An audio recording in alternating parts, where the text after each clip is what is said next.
Welcome back to my channel.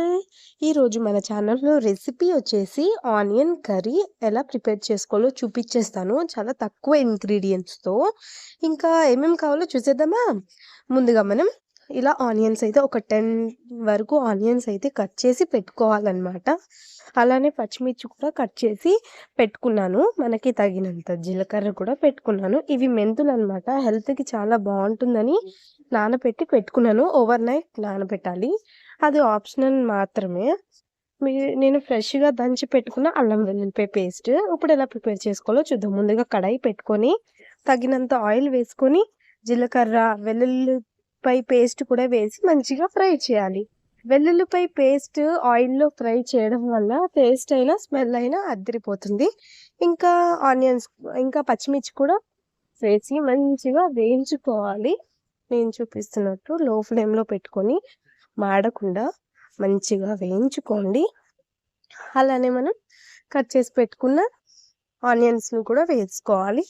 మీకు onions ఎలా ఇష్టం అంటే పొడవుగా కట్ చేసుకుంటే పొడవుగా కట్ చేసుకోండి. లేదంటే చిన్నగానే కట్ చేసుకొని వేసుకోవచ్చనమాట. చాలా టేస్ట్‌గా ఉంటుంది. మీ ఇష్టం. సో, ఇలా ఆనియన్స్ కూడా ఏసి మంచిగా ఫ్రై చేసుకోవాలనమాట.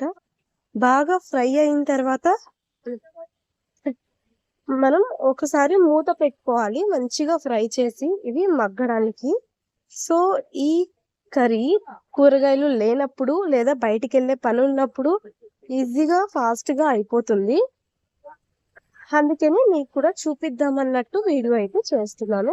ఇంక మూత పెట్టుకొని తీసిన తర్వాత మళ్ళీ అయితే మిక్స్ చేసుకోవాలి. ఇలాగా ఒక 1 మినిట్ లో ఫ్లేమ్‌లోనే పెట్టుకోవాలి. గ్యాస్ అనేది చూసారా మెల్లమెల్లగా కలర్ చేంజ్ అవుతుంది. మరీ మాడిపోకూడదు, మరీ బ్రౌన్, మరీ బ్లాక్‌గా అయిపోకూడదు. మీడియం బ్రౌన్ నేను చూపిస్తున్నట్టు ఇలా అయితే వేయించుకోండి. లో ఫ్లేమ్‌లో ఉండాలి. సో, ఇలా మంచిగా ఈ కలర్ అయితే రావాలన్నమాట. సిమ్‌లో పెట్టుకొని వేయించుకుంటూనే ఉండండి.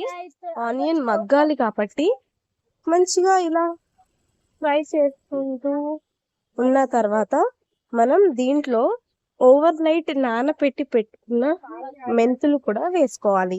ఈ మెంతుల వల్ల మనకి హెల్త్ బెనిఫిట్స్ చాలానే ఉన్నాయి. ఇది ఆప్షనల్ మాత్రమే అని చెప్పాను కదా! మీరు ఏసుకుంటే ఏసుకోండి, లేదంటే లేదు. అది కూడా వేసుకొని ఒక 1 మినిట్ మంచిగా మిక్స్ చేసుకోవాలి. ఈ కర్రీ ఎక్కువ మిక్స్ చేస్తూ ఉండాలి. మాడిపోయే ఛాన్సెస్ ఉన్నాయి. ఆనియన్స్ కాబట్టి. ఇంకా తగినంత ధనియాల పొడి, కారం వేసుకొని, తగినంత ఉప్పు కూడా వేసుకొని మంచిగా మిక్స్ చేసుకోవాలి. మరీ ఏమి అంత మసాలా అయితే యూజ్ చేయట్లేదు. చాలా సింపుల్‌గా ఇంట్లో ఉన్న వాటితోనే నేను ప్రిపేర్ చేస్తున్నాననమాట. సో, ఇలా మంచిగా అవన్నీ ఏసేసి మళ్ళీ ఒక 1, 2 మినిట్స్ వరకు నేను చూపించినట్టు మిక్స్ చేస్తూనే ఉండాలి.